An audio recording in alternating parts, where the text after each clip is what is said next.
ਤੂੰ ਅੱਛਾ। ਸੋਹਿਲਾ ਰਾਗ ਗੌੜੀ ਦੀਪਕੀ ਮਹੱਲਾ ਪਹਿਲਾ। ਇੱਕ ਓੰਕਾਰ ਸਤਿਗੁਰ ਪ੍ਰਸਾਦ। ਸੋਹਿਲਾ ਜਿਵੇਂ ਅਸੀਂ ਕਹਿ ਦਿੰਦੇ ਹਾਂ ਸੋਹਿਲੇ ਗਾਉਣਾ। ਜਿਵੇਂ ਕੋਈ ਵੀ ਕਿਸੇ ਦੀ ਵਡਿਆਈ ਕਰੇ ਅਸੀਂ ਕਹਿ ਦਿੰਦੇ ਹਾਂ ਇਹ ਤਾਂ ਉਹਦੇ ਸੋਹਲੇ ਹੀ ਗਾਉਂਦਾ, ਹਰ ਟਾਈਮ ਇਹਦੇ ਸੋਹਲੇ ਹੀ ਗਾਉਂਦਾ ਰਹਿੰਦਾ। ਪਰ ਸ੍ਰੀ ਗੁਰੂ ਨਾਨਕ ਦੇਵ ਜੀ ਸਾਨੂੰ ਕੀ ਕਹਿੰਦੇ ਹੈ? ਸੋਹਿਲਾ ਰਾਗ ਗੌੜੀ ਦੀਪਕੀ ਮਹੱਲਾ ਪਹਿਲਾ। ਵਡਿਆਈ ਕਰੋ, ਗੁਰੂ ਨਾਨਕ ਦੇਵ ਜੀ ਕਹਿੰਦੇ ਕਿਹਦੀ? ਇੱਕ ਓੰਕਾਰ ਸਤਿਗੁਰ ਪ੍ਰਸਾਦ। ਜੋ ਇੱਕ ਹੈ, ਸਤਿਗੁਰੂ ਦੀ ਕਿਰਪਾ ਨਾਲ ਮਿਲਦਾ। ਭਾਈ ਜੇ ਤੁਸੀਂ ਸੋਹਿਲੇ ਗਾਉਣੇ ਆ, ਵਡਿਆਈਆਂ ਕਰਨੀਆਂ, ਤਾਂ ਉਸ ਇੱਕ ਦੇ ਸੋਹਿਲੇ ਗਾਓ, ਇੱਕ ਦੀ ਵਡਿਆਈ ਕਰੋ। ਹੁਣ ਸਾਨੂੰ ਗੁਰੂ ਜੀ ਅੱਗੇ ਸਮਝਾਉਂਦੇ ਹੈ, ਜੈ ਕਰ ਕੀਰਤ ਆਖੀਐ ਕਰਤੇ ਕਾ ਹੋਏ ਵਿਚਾਰੋ, ਤਿਤ ਘਰ ਗਾਵੋ ਸੋਹਿਲਾ ਸਿਮਰਿਓ ਸਿਰਜਨਹਾਰੋ। ਤੁਮ ਗਾਵੋ ਮੇਰੇ ਨਿਰਭਉ ਕਾ ਸੋਹਿਲਾ, ਹਉ ਵਾਰੀ ਜਿਤ ਸੋਹਿਲੈ ਸਦਾ ਸੁਖ ਹੋਏ ਰਹਾਓ। ਨਿਤ ਨਿਤ ਜੀਅੜੇ ਸਮਾਲੀਅਨ ਦੇਖੇ ਕਾ ਦੇਵਨਹਾਰ, ਤੇਰੇ ਦਾਨੈ ਕੀਮਤ ਨਾ ਪਵੈ ਤਿਸ ਦਾਤੈ ਕਵਨ ਸੁਮਾਰ। ਸੰਬਤ ਸਾਹਾ ਲਿਖਿਆ ਮਿਲ ਕਰ ਪਾਵੋ ਤੇਲ, ਦੇਹੋ ਸੱਜਣ ਅਸੀਸੜੀਆ ਜਿਉ ਹੋਵੈ ਸਹਿਬ ਸਿਉ ਮੇਲ। ਘਰ ਘਰ ਇਹੋ ਪਹੁੰਚਾ ਸਦੜੇ ਨਿਤ ਪਵੰਨ, ਸੱਦਨ ਹਾਰਾ ਸਿਮਰਿਐ ਨਾਨਕ ਸੇਧੈ ਅਵੰਨ। ਸ੍ਰੀ ਗੁਰੂ ਨਾਨਕ ਦੇਵ ਜੀ ਸਾਨੂੰ ਸੋਹਿਲੇ ਗਾਉਣ ਵਾਸਤੇ ਕਹਿ ਰਹੇ ਹੈ ਕਿ ਭਾਈ ਤੁਸੀਂ ਵਡਿਆਈਆਂ ਕਰਨੀਆਂ, ਉਸਤਤਾਂ ਕਰਨੀਆਂ, ਸੋਹਿਲੇ ਗਾਉਣੇ ਹੈ ਤਾਂ ਉਸ ਇੱਕ ਦੇ ਗਾਓ ਜੋ ਸੋਹਿਲੇ ਗਾਉਣ ਦੇ ਗਵਾਉਣ ਦੇ ਲਾਇਕ ਹੈ, ਜੋ ਸਰਬ ਕਲਾ ਸੰਪੂਰਨ ਹੈ, ਜੋ ਸਾਰੇ ਪਾਸਿਓਂ ਪੂਰਾ ਹੈ। ਤੁਸੀਂ ਉਸ ਇੱਕ ਦੇ ਸੋਹਿਲੇ ਗਾਓ। ਸਾਨੂੰ ਗੁਰੂ ਜੀ ਸ੍ਰੀ ਗੁਰੂ ਨਾਨਕ ਦੇਵ ਜੀ ਸਮਝਾ ਰਹੇ ਹੈ। ਜਿਵੇਂ ਵਿਆਹ ਦੇ ਸਮੇਂ ਪਹਿਲਾਂ ਮਾਈਏ ਪੈਣ ਦੀ ਰਸਮ ਹੁੰਦੀ ਹੈ, ਜਿਹਦਾ ਵੀ ਵਿਆਹ ਰੱਖਿਆ ਹੋਵੇ ਕਿਸੇ ਕੁੜੀ ਦਾ, ਤਾਂ ਉਹਨੂੰ ਮਾਈਏ ਪਾਇਆ ਜਾਂਦਾ। ਚਾਚੀਆਂ ਤਾਈਆਂ ਭਰਜਾਈਆਂ ਸਹੇਲੀਆਂ ਘਰ ਦੇ ਸਾਰੇ ਰਲ ਕੇ ਵਿਆਹ ਵਾਲੀ ਕੁੜੀ ਦੇ ਤੇਲ ਚੜਾਉਂਦੇ ਹੈ, ਤੇ ਉਦੋਂ ਬਾਅਦ ਉਹਨੂੰ ਮਾਈਆਂ 'ਚ ਬਿਠਾਇਆ ਜਾਂਦਾ। ਫਿਰ ਉਸਨੂੰ ਇਸ਼ਨਾਨ ਕਰਾਉਂਦੀਆਂ, ਤੇ ਜਦੋਂ ਹੀ ਵਿਆਹ ਰੱਖ ਲਿਆ ਕੁਛ ਦਿਨ ਪਹਿਲਾਂ ਸੁਹਾਗ ਦੇ ਗੀਤ ਵੀ ਉਹਦੇ ਘਰੇ ਗਾਏ ਜਾਂਦੇ ਆ। ਉਹਨੂੰ ਗੀਤਾਂ ਦੇ ਵਿੱਚ ਹੀ ਸੀਸਾਂ ਵੀ ਦਿੱਤੀਆਂ ਜਾਂਦੀਆਂ ਵੀ ਤੂੰ ਪਤੀ ਦੇ ਘਰੇ ਜਾ ਕੇ ਸੁਖੀ ਵਸੇ, ਤੈਨੂੰ ਸਾਰੇ ਤਰ੍ਹਾਂ ਦੇ ਸੁੱਖ ਮਿਲਣ, ਤੂੰ ਸਦਾ ਸੁਹਾਗਣ ਰਹੇ। ਕਈ ਤਰ੍ਹਾਂ ਦੇ ਗੀਤਾਂ ਦੇ ਵਿੱਚ ਉਹਨੂੰ ਅਸੀਸਾਂ ਦਿੰਦੀਆਂ। ਤੇ ਦਿਨ ਤੇ ਰਾਤ ਬੈਠ ਕੇ ਭੈਣਾਂ ਬੀਬੀਆਂ ਜਾਂ ਕੋਈ ਵੀ ਵੱਡੀਆਂ ਮਾਤਾਵਾਂ ਚਾਚੀਆਂ ਤਾਈਆਂ ਦੇ ਥਾਂ 'ਤੇ ਲੱਗਦੀਆਂ, ਸਾਰੇ ਰਲ ਕੇ ਘਰਾਂ ਦੇ ਵਿੱਚ ਉਸ ਦੇ ਘਰੇ ਗੀਤ ਗਾਉਂਦੇ ਆ। ਉਹਨਾਂ ਦੇ ਗੀਤਾਂ ਦੇ ਵਿੱਚ ਹੀ ਉਹਨੂੰ ਸੀਸਾਂ ਵੀ ਦਿੱਤੀਆਂ ਜਾਂਦੀਆਂ, ਤੇ ਗੀਤਾਂ ਦੇ ਰਾਹੀਂ ਹੀ ਉਸਨੂੰ ਵਿਰਾਗ ਦੇ ਗੀਤ ਵੀ ਗਾਉਂਦੀਆਂ, ਜਿਹਦੇ ਵਿੱਚ ਵੀ ਉਹਨੇ ਆਪਦੀ ਕੁੜੀ ਨੇ ਮਾਂ ਪਿਓ ਤੋਂ ਵਿਛੜਨਾ ਹੁੰਦਾ, ਸਹੇਲੀਆਂ ਤੋਂ ਵਿਛੜਨਾ ਹੁੰਦਾ, ਆਂਢਣਾ ਗੁਆਂਢਣਾ ਚਾਚੀਆਂ ਤਾਈਆਂ ਭਰਜਾਈਆਂ ਤੋਂ ਵਿਛੜਨਾ ਹੁੰਦਾ। ਤੇ ਗੁਰੂ ਜੀ ਨੇ ਉਸ ਦੇ ਆਧਾਰ 'ਤੇ ਸਾਨੂੰ ਸਮਝਾਇਆ ਵੀ ਭਾਈ ਤੁਸੀਂ ਵੀ ਇੱਥੋਂ ਵਿਛੜ ਕੇ ਜਾਣਾ, ਤੁਸੀਂ ਵੀ ਇੱਥੋਂ ਜਾਣਾ ਉਸ ਪਰਮਾਤਮਾ ਕੋਲੇ ਜੋ ਤੁਸੀਂ ਆਪਦਾ ਘਰ ਸਮਝੀ ਬੈਠੇ ਹੈ। ਇਹਨਾਂ ਸਭ ਨੂੰ ਛੱਡ ਕੇ ਤੁਸੀਂ ਵੀ ਇੱਥੋਂ ਜਾਣਾ, ਇੱਕ ਦਿਨ ਹਰ ਇੱਕ ਨੇ ਇੱਥੋਂ ਜਾਣਾ। ਤੇ ਗੁਰੂ ਜੀ ਸਾਨੂੰ ਉਸ ਪਰਮਾਤਮਾ ਨਾਲ ਮੇਲ ਕਰਾਉਣ ਦਾ ਸੋਹਿਲਾ ਗਾਉਣਾ ਦੱਸਦੇ ਆ। ਜੈ ਘਰ ਕੀਰਤ ਆਖੀਐ ਘਰ ਤੇ ਕਾ ਹੋਏ ਵਿਚਾਰੋ ਤਿਤ ਘਰ ਗਾਵੋ ਸੋਹਿਲਾ ਸਿਵਰਿਓ ਸਿਰਜਨਹਾਰੋ। ਗੁਰੂ ਜੀ ਕਹਿੰਦੇ ਜਿਸ ਸਤਸੰਗ ਘਰ ਵਿੱਚ ਜੈ ਘਰ ਕੀਰਤ ਆਖੀਐ, ਜਿਸ ਘਰ ਵਿੱਚ ਉਸ ਪਰਮਾਤਮਾ ਦੀ ਕੀਰਤੀ ਕੀਤੀ ਜਾਂਦੀ ਹੈ, ਉਸ ਪਰਮਾਤਮਾ ਦੀ ਸਿਫਤ ਸਲਾਹ ਕੀਤੀ ਜਾਂਦੀ ਹੈ, ਉਸ ਵਾਹਿਗੁਰੂ ਦੇ ਉਸ ਕਰਤਾਰ ਦੇ ਗੁਣਾਂ ਦੀ ਵਿਚਾਰ ਹੁੰਦੀ ਹੈ। ਹੇ ਜਿੰਦ ਕੁੜੀਏ, ਜਿੰਦ ਨੂੰ ਕੁੜੀ ਸਮਝਣਾ ਸੀ, ਆਪਦੀ ਜਿੰਦ ਹੈ ਜਿਹੜੀ ਇਹ ਕੁੜੀ ਹੈ ਇੱਕ। ਉਸ ਸਤਸੰਗ ਘਰ ਵਿੱਚ ਜਾ ਕੇ ਤੂੰ ਵੀ ਪ੍ਰਭੂ ਦੀ ਸਿਫਤ ਸਲਾਹ ਦੇ ਗੀਤ ਗਾ। ਐ ਮੇਰੀਏ ਜਿੰਦੇ, ਤੂੰ ਇਹ ਸੰਸਾਰੀ ਉਲਝਣਾ ਛੱਡ ਦੇ, ਤੂੰ ਚਿੰਤਾ ਝੋਰੇ ਛੱਡ ਕੇ ਉਸ ਪ੍ਰਭੂ ਪਰਮਾਤਮਾ ਦੇ ਗੀਤ ਗਾਇਆ ਕਰ। ਜਿਸ ਵੀ ਸ਼ਬਦ ਰਾਹੀਂ ਕੀਰਤਨ ਸੁਣ ਕੇ ਤੈਨੂੰ ਆਨੰਦ ਆਉਂਦਾ ਹੈ, ਸ਼ਬਦ ਸੁਣ ਕੇ ਤੈਨੂੰ ਆਨੰਦ ਆਉਂਦਾ ਹੈ, ਕਿਸੇ ਗੁਰਦੁਆਰਾ ਸਾਹਿਬ ਜਾ ਕੇ ਤੇਰੀ ਉਸ ਪ੍ਰਭੂ ਪਰਮਾਤਮਾ ਇੱਕ ਨਾਲ ਲਿਵ ਲੱਗਦੀ ਹੈ, ਕੋਈ ਸ਼ਬਦ ਸੁਣ ਕੇ ਤੇਰੇ ਅੰਦਰ ਉਸ ਬਾਰੇ ਵਿਚਾਰਾਂ ਆਉਂਦੀਆਂ, ਕੋਈ ਸ਼ਬਦ ਗਾ ਕੇ ਤੇਰੇ ਅੰਦਰ ਉਸ ਬਾਰੇ ਵਿਚਾਰਾਂ ਆਉਂਦੀਆਂ, ਤਾਂ ਹੇ ਮੇਰੀਏ ਜਿੰਦੇ, ਤੂੰ ਉਹ ਹੀ ਕੰਮ ਕਰ ਜੋ ਕੰਮ ਕਰਨ ਨਾਲ ਤੇਰੇ ਅੰਦਰ ਪ੍ਰਭੂ ਪਰਮਾਤਮਾ ਦੀ ਯਾਦ ਬਣਦੀ ਹੈ। ਅਸੀਂ ਆਪਦੇ ਮਨ ਨੂੰ ਸਮਝਾਉਣਾ ਹੈ, ਇਹ ਫਾਲਤੂ ਦੇ ਰੁਝੇਵੇਂ ਛੱਡ ਕੇ ਤੂੰ ਉਸ ਦੀ ਸਿਫਤ ਤੇ ਸਲਾਹ ਕਰ, ਤੂੰ ਉਸ ਦੇ ਗੀਤ ਗਾ, ਤੂੰ ਇਹੋ ਜਿਹੇ ਸ਼ਬਦ ਸੁਣ ਜਿਹੜੇ ਸ਼ਬਦ ਸੁਣਨ ਨਾਲ ਤੇਰੇ ਅੰਦਰ ਤਾਂਘ ਵਧੇ, ਉਸ ਪ੍ਰਭੂ ਪਰਮਾਤਮਾ ਨੂੰ ਮਿਲਣ ਦੀ ਤਾਂਘ ਵਧੇ। ਸੁਹਾਗ ਮਿਲਾਪ ਦੀ ਤਾਂਘ ਦੇ ਸ਼ਬਦ ਗਾਇਆ ਕਰ ਭਾਈ, ਅਤੇ ਆਪਣੇ ਪੈਦਾ ਕਰਨ ਵਾਲੇ ਪ੍ਰਭੂ ਨੂੰ ਯਾਦ ਕਰਿਆ ਕਰ, ਜਿਹਨੇ ਸਾਰੀ ਸ੍ਰਿਸ਼ਟੀ ਬਣਾਈ ਹੈ, ਉਹਨੂੰ ਯਾਦ ਕਰ। ਸਿਮਰਿਓ ਸਿਰਜਣਹਾਰੋ, ਜਿਸ ਨੇ ਸਾਰਿਆਂ ਨੂੰ ਸਿਰਜਿਆ ਹੋਇਆ, ਉਹਨੂੰ ਸਿਮਰ ਭਾਈ, ਜਿਸ ਨੇ ਸਾਰਿਆਂ ਨੂੰ ਬਣਾਇਆ ਹੋਇਆ। ਤੁਮ ਗਾਵੋ ਮੇਰੇ ਨਿਰਭਉ ਕਾ ਸੋਹਿਲਾ, ਹਉ ਵਾਰੀ ਜਿਤ ਸੋਹਲੇ ਸਦਾ ਸੁਖ ਹੋਏ ਰਹਾਓ। ਗੁਰੂ ਜੀ ਕਹਿੰਦੇ ਤੂੰ ਉਸ ਨਿਰਭਉ ਦੇ ਸੋਹਲੇ ਗਾ, ਜੋ ਨਿਰਭਉ ਹੈ, ਕਿਸੇ ਤੋਂ ਡਰਦਾ ਨਹੀਂ, ਜਿਹਦੇ ਤੋਂ ਵੱਡਾ ਕੋਈ ਹੈ ਨਹੀਂ, ਤੂੰ ਉਹਦੇ ਸੋਹਲੇ ਗਾ ਭਾਈ, ਤੂੰ ਉਹਦੀਆਂ ਉਸਤਤਾਂ ਕਰ, ਤੂੰ ਉਹਦੀ ਵਾਹ ਵਾਹ ਕਰ। ਹਉ ਵਾਰੀ ਜਿਤ ਸੋਹਲੇ ਸਦਾ ਸੁਖ ਹੋਏ ਰਹਾਓ, ਜਿਸ ਦੇ ਸੋਹਲੇ ਗਾਉਣ ਨਾਲ ਤੈਨੂੰ ਸਦੀਵੀ ਸੁੱਖ ਮਿਲਣਾ, ਸਦਾ ਰਹਿਣ ਵਾਲਾ ਸੁੱਖ। ਸਾਧ ਸੰਗਤ ਜੀ, ਅਸੀਂ ਸੁੱਖ ਸਮਝਦੇ ਹਾਂ ਸਾਡੇ ਘਰੇ ਪੁੱਤਰ ਨੇ ਜਨਮ ਲੈ ਲਿਆ, ਬਹੁਤ ਖੁਸ਼ ਹੋਏ, ਬੱਚੇ ਨੇ ਜਨਮ ਲਿਆ, ਸਾਨੂੰ ਸੁੱਖ ਮਹਿਸੂਸ ਹੋਇਆ।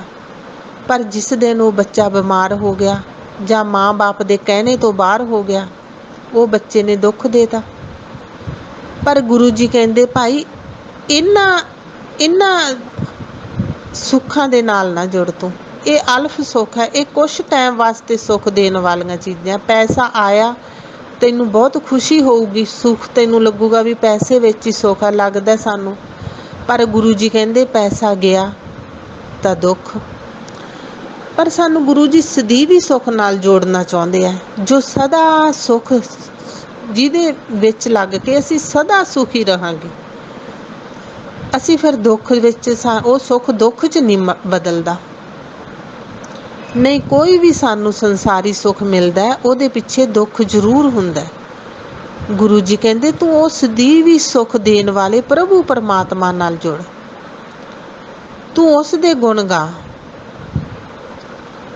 ਉਸ ਨਿਰਭਉ ਦੇ ਨਾਲ ਜੁੜ ਕੇ ਹਉ ਵਾਰੀ ਜਿਤ ਸੋਲੇ ਸਦਾ ਸੁਖ ਹੋਏ, ਤੂੰ ਸਦਾ ਸੁਖੀ ਰਹਿਣ ਵਾਲੇ ਸੋਹਿਲੇ ਗਾ, ਤੂੰ ਉਹਦੀ ਉਸਤਤ ਕਰ ਜੋ ਹਮੇਸ਼ਾ ਤੈਨੂੰ ਸੁਖੀ ਰੱਖੂਗਾ ਭਾਈ, ਤੂੰ ਉਹਦੇ ਨਾਲ ਜੁੜ।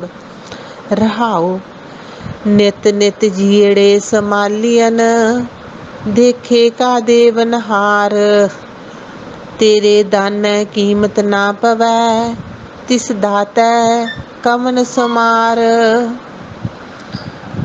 ਗੁਰੂ ਜੀ ਕਹਿੰਦੇ ਹੇ ਮੇਰੀਏ ਜਿੰਦੇ, ਸਾਨੂੰ ਸਮਝਾਉਂਦੇ ਆ, ਜਿਸ ਖਸਮ ਦੀ ਹਜ਼ੂਰੀ ਵਿੱਚ ਸਦਾ ਹੀ ਜੀਵਾਂ ਦੀ ਸੰਭਾਲ ਹੋ ਰਹੀ ਹੈ, ਜੋ ਸਦਾ ਸਾਰੇ ਜੀਵਾਂ ਨੂੰ ਸੰਭਾਲ ਰਿਹਾ ਹੈ। ਨਿਤ ਨਿਤ ਜੀੜੇ ਸੰਭਾਲੀਅਨ, ਜੋ ਸਾਰੇ ਜੀਵਾਂ ਨੂੰ ਨਿਤ ਸੰਭਾਲ ਕਰਦਾ ਹੈ। ਦੇਖੇ ਕਾ ਦੇਵਨਹਾਰ, ਐ ਮੇਰੀਏ ਜਿੰਦੇ, ਜਿਸ ਪ੍ਰਭੂ ਦੀ ਹਜ਼ੂਰੀ ਵਿੱਚ, ਜਿਸ ਅਕਾਲ ਪੁਰਖ ਦੀ ਹਜ਼ੂਰੀ ਵਿੱਚ ਸਦਾ ਹੀ ਜੀਵਾਂ ਦੀ ਸੰਭਾਲ ਹੋ ਰਹੀ ਹੈ, ਜੋ ਦਾਤਾਂ ਦੇਣ ਵਾਲਾ ਮਾਲਕ ਹਰੇਕ ਜੀਵ ਦੀ ਸੰਭਾਲ ਕਰਦਾ, ਜਿਸ ਦਾਤਾਰ ਦੀਆਂ ਦਾਤਾਂ ਦਾ ਮੁੱਲ ਤੂੰ ਦੇ ਨਹੀਂ ਸਕਦੀ। ਹੇ ਮੇਰੀਏ ਜਿੰਦੇ, ਤੇਰੇ ਪਾਸੋਂ ਨਹੀਂ ਪੈ ਸਕਦਾ ਉਹਦੀਆਂ ਦਾਤਾਂ ਦਾ ਮੁੱਲ। ਉਸ ਦਾਤਾਰ ਦਾ ਵੀ ਕੀ ਅੰਦਾਜ਼ਾ ਤੂੰ ਲਾ ਸਕਦੀ ਹੈ? ਲਾ ਸਕਦੇ ਅਸੀਂ ਉਹਦਾ ਅੰਦਾਜ਼ਾ? ਉਹ ਬੇਅੰਤ ਬੇਅੰਤ ਕਹਿਣਾ ਪੈਂਦਾ ਉਸ ਨੂੰ। ਉਹਦੇ ਬੇਅੰਤ ਭੰਡਾਰ ਭਰੇ ਪਏ ਹੈ, ਕੋਈ ਹੈ ਅੰਦਾਜ਼ਾ? ਅਸੀਂ ਇੱਕ ਮਾਮੂਲੀ ਹੈ। ਅਸੀਂ ਉਸ ਪ੍ਰਭੂ ਪਰਮਾਤਮਾ ਬਾਦਸ਼ਾਹ ਦੇ ਬਾਦਸ਼ਾਹ ਉੱਚੇ ਤੋਂ ਉੱਚੇ ਦਾ ਨਹੀਂ ਅੰਦਾਜ਼ਾ ਲਾ ਸਕਦੇ। ਉਸ ਦਾਤਾਰ ਪ੍ਰਭੂ ਬਹੁਤ ਬੇਅੰਤ ਹੈ। ਉਹ ਬੇਅੰਤ ਹੈ, ਬੇਅੰਤ ਹੈ। ਗੁਰੂ ਜੀ ਕਹਿੰਦੇ, ਨਿਤ ਨਿਤ ਜੀੜੇ ਸੰਭਾਲੀਅਨ, ਦੇਖੀ ਕਾ ਦੇਵਨਹਾਰ, ਤੇਰੇ ਦਾਨੈ ਕੀਮਤ ਨਾ ਪਵੈ, ਤਿਸ ਦਾਤੈ ਕਵਨ ਸਮਾਰ। ਹੇ ਪ੍ਰਮਾਤਮਾ, ਤੂੰ ਦਾਨ ਦੇਣ ਵਾਲਾ ਹੈ। ਵਾਹਿਗੁਰੂ, ਅਸੀਂ ਤੇਰੀ ਕੀਮਤ ਦਾ ਸੋਚ ਵੀ ਨਹੀਂ ਸਕਦੇ। ਵਾਹਿਗੁਰੂ, ਅਸੀਂ ਬਹੁਤ ਬੇਸਮਝ ਤੇ ਛੋਟੇ ਜੀਵ ਹਾਂ। ਸੱਚੇ ਪਿਤਾ, ਤੂੰ ਬੇਅੰਤ, ਤੂੰ ਬੇਅੰਤ, ਤੂੰ ਬੇਅੰਤ, ਤੂੰ ਬੇਅੰਤ। ਦਾਨਾ ਬੀਨਾ ਮੈਂ ਮਛਲੀ ਕੈਸੇ ਅੰਤ ਲਵਾਂ। ਵਾਹਿਗੁਰੂ, ਵਾਹਿਗੁਰੂ, ਵਾਹਿਗੁਰੂ। ਸੰਬਤ ਸਾਹਾ ਲਿਖਿਆ, ਮਿਲ ਕਰ ਪਾਵੋ ਤੇਲ, ਦੇਹੋ ਸਜਨ ਅਸੀਸੜੀਆਂ, ਜੋ ਹੋਵੈ ਸਹਿਬ ਸਿਉ ਮੇਲ। ਗੁਰੂ ਜੀ ਕਹਿੰਦੇ, ਸਤ ਸੰਗ ਵਿੱਚ ਜਾ ਕੇ ਹੇ ਮੇਰੀਏ ਜਿੰਦੇ ਅਰਜ਼ੋਈਆਂ ਕਰਿਆ ਕਰ। ਸਾਨੂੰ ਸਮਝਾ ਰਹੇ ਆ, ਐ ਮੇਰੀਏ ਜਿੰਦੇ ਸਤ ਸੰਗ ਵਿੱਚ ਜਾ ਕੇ ਉਸ ਪ੍ਰਭੂ ਪਰਮਾਤਮਾ ਅੱਗੇ ਹੱਥ ਦੋਨੇ ਜੋੜ ਕੇ ਅਰਜ਼ੋਈਆਂ ਕਰਿਆ ਕਰ, ਅਰਦਾਸਾਂ ਕਰਿਆ ਕਰ, ਨਿਮਾਣਾ ਬਣ ਕੇ ਉਹਦੇ ਤੋਂ ਨਾਮ ਦੀ ਦਾਤ ਮੰਗਿਆ ਕਰ। ਉਹ ਸੰਮਤ, ਉਹ ਦਿਹਾੜਾ ਪਹਿਲਾਂ ਹੀ ਮਿਥਿਆ ਹੋਇਆ। ਸੰਮਤ ਸਾਹਾ ਲਿਖਿਆ, ਜਿਵੇਂ ਅਸੀਂ ਸਾਹਾ ਚਿੱਠੀ ਭੇਜਦੇ ਆ ਨਾ, ਸਾਡੇ ਵਿਆਹ ਰੱਖੇ ਹੁਣ ਤਾਂ ਕਿੰਨੇ ਕਿੰਨੇ ਮਹੀਨੇ ਅੱਗੇ, ਸਾਲ ਪਹਿਲਾਂ ਵਿਆਹ ਰੱਖ ਲੈਂਦੇ ਸੀ, ਪੱਕਾ ਦਿਨ ਮਿਥ ਲੈਂਦੇ ਸੀ। ਇਸੇ ਤਰ੍ਹਾਂ ਉਸ ਪ੍ਰਭੂ ਪਰਮਾਤਮਾ ਨੇ ਸਾਡੇ ਵਾਸਤੇ ਦਿਨ ਮਿਥਿਆ ਹੋਇਆ। ਸਾਨੂੰ ਪਤਾ ਲੱਗਣਾ ਸਾਡੀ ਕਿੱਦੇ ਮੌਤ ਹੋਣੀ ਹੈ। ਸਾਨੂੰ ਉਦੋਂ ਹੀ ਪਤਾ ਲੱਗਣਾ ਵੀ, ਹੁਣ ਪਤਾ ਲੱਗਦਾ ਨਾ ਵੀ ਉਹਦੀ ਮੌਤ ਹੋ ਗਈ ਫਲਾਨੇ ਦੀ, ਸਾਨੂੰ ਉਦੋਂ ਹੀ ਪਤਾ ਲੱਗਦਾ। ਪਰ ਉਸ ਪ੍ਰਭੂ ਪਰਮਾਤਮਾ ਦਾ ਤਾਂ ਸਾਹਾ ਇਹ ਮਿਥਿਆ ਹੋਇਆ, ਉਹਦਾ ਤਾਂ ਪਹਿਲਾਂ ਹੀ ਲਿਖਿਆ ਹੋਇਆ ਉਹ ਦਿਨ। ਗੁਰੂ ਜੀ ਕਹਿੰਦੇ, ਉਹ ਸੰਮਤ, ਉਹ ਦਿਹਾੜਾ ਪਹਿਲਾਂ ਹੀ ਮਿਥਿਆ ਹੋਇਆ, ਜਦੋਂ ਪਤੀ ਦੇ ਦੇਸ ਜਾਣ ਲਈ ਮੇਰੇ ਵਾਸਤੇ ਸਾਹੇ ਚਿੱਠੀ ਆਉਣੀ ਹੈ। ਪਤੀ ਪਰਮਾਤਮਾ, ਉਹ ਵਾਹਿਗੁਰੂ ਅਕਾਲ ਪੁਰਖ ਨਿਰੰਕਾਰ, ਜਦੋਂ ਉਹਦਾ ਬੁਲਾਵਾ ਆ ਗਿਆ, ਸੱਦਾ ਆ ਗਿਆ, ਕਦੋਂ ਆਉਣਾ ਉਸ ਪਰਮਾਤਮਾ ਨੇ ਤਾਂ ਉਹ ਭਾਈ ਚਿੱਠੀ ਲਿਖ ਕੇ ਰੱਖੀ ਹੋਈ ਹੈ। ਅਸੀਂ ਕਦੋਂ ਉਹਦੇ ਘਰੇ ਜਾਣਾ ਉਹਨੂੰ ਤਾਂ ਪਤਾ ਹੈ, ਪਰ ਸਾਨੂੰ ਨਹੀਂ ਪਤਾ। ਗੁਰੂ ਜੀ ਕਹਿੰਦੇ, ਹੇ ਸਤ ਸੰਗੀਓ ਸਹੇਲੀਓ, ਰਲ ਕੇ ਮੈਨੂੰ ਮਾਈਆਂ ਪਾਓ। ਜਿਵੇਂ ਵਿਆਹ ਲਈ ਕੁੜੀ ਨੂੰ ਮਾਈਆਂ ਪਾਉਂਦੇ ਆ ਨਾ, ਉਹਨੂੰ ਦੱਸਿਆ ਜਾਂਦਾ ਹੈ ਵੀ ਤੇਰਾ ਇਸ ਦਿਨ ਵਿਆਹ ਹੈ, ਤੈਨੂੰ ਇਸ ਦਿਨ ਭਾਈ ਇੱਥੋਂ ਤੇਰੀ ਡੋਲੀ ਤੋਰ ਦੇਣੀ ਹੈ। ਐ ਮੇਰੀਓ ਸਤ ਸੰਗੀਓ ਸਹੇਲੀਓ, ਮੈਨੂੰ ਵੀ ਭੁੱਲੀ ਹੋਈ ਨੂੰ ਯਾਦ ਕਰਾਓ ਕਿ ਇੱਕ ਦਿਨ ਤੇਰੀ ਇੱਥੋਂ ਅਰਥੀ ਉੱਠਣੀ ਹੈ। ਇੱਕ ਦਿਨ ਤੇਰਾ ਇਹ ਸਰੀਰ ਮਿੱਟੀ ਵਿੱਚ ਮਿਲ ਜਾਣਾ ਹੈ ਤੇ ਇਹ ਜਿੰਦ ਨੇ ਨਿਕਲ ਕੇ ਉਡਾਰੀ ਮਾਰ ਕੇ ਕਿਤੇ ਜਾਣਾ ਹੈ। ਤੇ ਦੱਸ ਉਦੋਂ ਤੂੰ ਨਾਲ ਕੀ ਲੈ ਕੇ ਜਾਏਂਗੀ ਸਹੇਲੀਏ? ਹੈ ਮੇਰੀਏ ਸਹੇਲੀਓ, ਮੈਨੂੰ ਇਸ ਤਰ੍ਹਾਂ ਸਮਝਾਓ ਜਿਸ ਤਰ੍ਹਾਂ ਇੱਕ ਮਾਈਆਂ ਪਈ ਹੋਈ ਕੁੜੀ ਨੂੰ ਦੱਸਿਆ ਜਾਂਦਾ ਹੈ ਕਿ ਇੰਨੇ ਦਿਨਾਂ ਨੂੰ ਤੂੰ ਆਪਦੇ ਪਤੀ ਦੇ ਘਰੇ ਜਾਣਾ ਹੈ, ਤੂੰ ਇੰਨੇ ਦਿਨਾਂ ਨੂੰ ਆਪਦੇ ਸਹੁਰੀ ਚਲੀ ਜਾਣਾ ਹੈ। ਐ ਮੇਰੀਓ ਸਹੇਲੀਓ, ਤੁਸੀਂ ਵੀ ਮੇਰੀਆਂ ਸਹੇਲੀਆਂ ਤਾਂ ਹੀ ਹੈ ਜੇ ਤੁਸੀਂ ਮੈਨੂੰ ਹਰ ਟਾਈਮ ਇਹ ਯਾਦ ਕਰਾਉਂਦੀਆਂ ਰਹੋ ਕਿ ਭੈਣੇ ਆਹ ਦੇਸ਼ ਛੱਡ ਕੇ, ਆਹ ਸੰਸਾਰ ਛੱਡ ਕੇ ਇੱਕ ਦਿਨ ਉਹ ਪ੍ਰਭੂ ਪਰਮਾਤਮਾ ਪਤੀ ਦੇ ਕੋਲੇ ਜਾਣਾ ਤੇ ਜਾਣ ਵਾਸਤੇ ਕੀ ਤਿਆਰੀ ਕੀਤੀ ਹੈ। ਉਹ ਦਿਨ ਅੱਜ ਵੀ ਹੋ ਸਕਦਾ, ਉਹ ਦਿਨ ਕੱਲ੍ਹ ਵੀ ਹੋ ਸਕਦਾ, ਉਹ ਦਿਨ ਕੁਛ ਦਿਨ ਛੱਡ ਕੇ ਵੀ ਹੋ ਸਕਦਾ, ਉਹ ਦਿਨ ਕੁਛ ਮਹੀਨੇ ਸਾਲ ਛੱਡ ਕੇ ਵੀ ਹੋ ਸਕਦਾ, ਪਰ ਤਿਆਰੀ ਸਾਨੂੰ ਅੱਜ ਤੋਂ ਹੀ ਕਰਨੀ ਚਾਹੀਦੀ ਹੈ। ਕਿਉਂਕਿ ਸਾਨੂੰ ਉਸ ਦਿਨ ਦਾ ਪਤਾ ਨਹੀਂ, ਸਾਨੂੰ ਪੱਕਾ ਪਤਾ ਨਹੀਂ, ਪਰ ਇਹ ਜ਼ਰੂਰ ਪੱਕਾ ਪਤਾ ਵੀ ਜਾਣਾ ਜ਼ਰੂਰ ਹੈ। ਉਸ ਪਤੀ ਪਰਮੇਸ਼ਰ ਦੇ ਘਰੇ ਜਾਣਾ ਜ਼ਰੂਰ ਹੈ। ਤਾਂ ਗੁਰੂ ਜੀ ਸਾਨੂੰ ਸਮਝਾਉਂਦੇ ਹੈ ਕਿ ਅਸੀਂ ਰਲ ਕੇ ਵੀ ਆਪਣੀਆਂ ਸਹੇਲੀਆਂ ਨਾਲ ਇਹ ਗੱਲਾਂ ਕਰੀਏ ਕਿ ਹੇ ਸੱਜਣ ਸਹੇਲੀਓ, ਮੈਨੂੰ ਸੋਹਣੀਆਂ ਅਸੀਸਾਂ ਵੀ ਦਿਓ, ਭਾਵੇਂ ਮੇਰੇ ਲਈ ਅਰਦਾਸਾਂ ਵੀ ਕਰੋ, ਮੈਨੂੰ ਯਾਦ ਕਰਵਾਓ ਭੁੱਲੀ ਹੋਈ ਨੂੰ ਕਿ ਮੈਂ ਉਸ ਪਰਮਾਤਮਾ ਦੇ ਨਾਮ ਵਿੱਚ ਜੁੜਾਂ। ਜਿਵੇਂ ਪ੍ਰਭੂ ਪਤੀ ਨਾਲ ਮੇਰਾ ਮਿਲਾਪ ਹੋ ਜਾਵੇ, ਮੈਨੂੰ ਉਹੋ ਜਿਹੇ ਸ਼ਬਦ ਸੁਣਾਓ, ਮੇਰੇ ਨਾਲ ਉਹੋ ਜਿਹੀਆਂ ਗੱਲਾਂ ਕਰੋ ਜਿਹੜੀਆਂ ਗੱਲਾਂ ਸੁਣ ਕੇ ਮੇਰਾ ਮਨ ਉਸ ਪਰਮਾਤਮਾ ਦੇ ਗੁਣ ਗਾਉਣ ਲੱਗ ਜੇ। ਘਰ ਘਰ ਇਹੋ ਪਹੁੰਚਾ ਸੱਦੜੇ ਨਿਤ ਪਵਨ, ਸੱਦਨ ਹਾਰਾ ਸਿਮਰਿਐ ਨਾਨਕ ਸੇ ਦੇ ਅਵੰਨ। ਗੁਰੂ ਜੀ ਸਾਨੂੰ ਸਮਝਾ ਰਹੇ ਹੈ, ਘਰ ਘਰ ਇਹੋ ਪਹੁੰਚਾ, ਐ ਮਿਰਗੇ ਜਿੰਦੇ ਪਰਲੋਕ ਵਿੱਚ ਜਾਣ ਲਈ ਮੌਤ ਦੀ ਇਹ ਸਾਹੇ ਚਿੱਠੀ ਹਰੇਕ ਘਰ ਵਿੱਚ ਆ ਰਹੀ ਹੈ। ਹਰ ਇੱਕ ਦੇ ਘਰ ਵਿੱਚ ਭਾਈ ਇਹ ਮੌਤ ਦੀ ਚਿੱਠੀ ਆ ਰਹੀ ਹੈ। ਹਰ ਇੱਕ ਦੇ ਘਰ ਵਿੱਚ ਇਹ ਸਾਹੇ ਚਿੱਠੀ ਆ ਰਹੀ ਹੈ। ਉਹ ਪਤੀ ਦੇ ਕੋਲੇ ਜਾਣ ਦੀ ਚਿੱਠੀ ਆ ਰਹੀ ਹੈ। ਹਰ ਇੱਕ ਦੇ ਘਰੋਂ ਰੋਜ਼ ਨਾ ਰੋਜ਼ ਕਿਸੇ ਨਾ ਕਿਸੇ ਘਰੋਂ ਅਰਥੀ ਉੱਠ ਰਹੀ ਹੈ। ਇਹ ਸੱਦੇ ਨਿੱਤ ਪੈ ਰਹੇ ਹਨ। ਹੇ ਸਤ ਸੰਗੀਓ, ਉਹ ਸੱਦਾ ਭੇਜਣ ਵਾਲੇ ਪ੍ਰਭੂ ਪਤੀ ਨੂੰ ਯਾਦ ਰੱਖਣਾ ਚਾਹੀਦਾ, ਹਰ ਟਾਈਮ ਯਾਦ ਰੱਖਣਾ ਚਾਹੀਦਾ। ਪਤਾ ਨਹੀਂ ਉਸ ਦੇ ਘਰੋਂ ਕਦੋਂ ਸਾਨੂੰ ਸੱਦਾ ਆ ਜੇ, ਪਤਾ ਨਹੀਂ ਕਦੋਂ ਸਾਡੀ ਜਿੰਦ ਨਿਮਾਣੀ ਕੱਢ ਕੇ ਲੈ ਜਾਣ। ਜਿਵੇਂ ਡੋਲੀ ਨੂੰ 4 ਜਾਣੇ ਚੱਕਦੇ ਹੁੰਦੇ ਸੀ ਨਾ, ਤੇ ਪਤਾ ਨਹੀਂ ਸਾਡੇ ਘਰੋਂ ਕਦੋਂ ਸਾਡੀ ਇਹ ਅਰਥੀ ਨਿਕਲੇ, 4 ਜਾਣੇ ਚੱਕ ਕੇ ਇਸ ਨੂੰ ਲੈ ਕੇ ਜਾਣ। ਉਹ ਪਤਾ ਨਹੀਂ ਕਿਦੋਂ ਆ ਜੇ ਦਿਨ।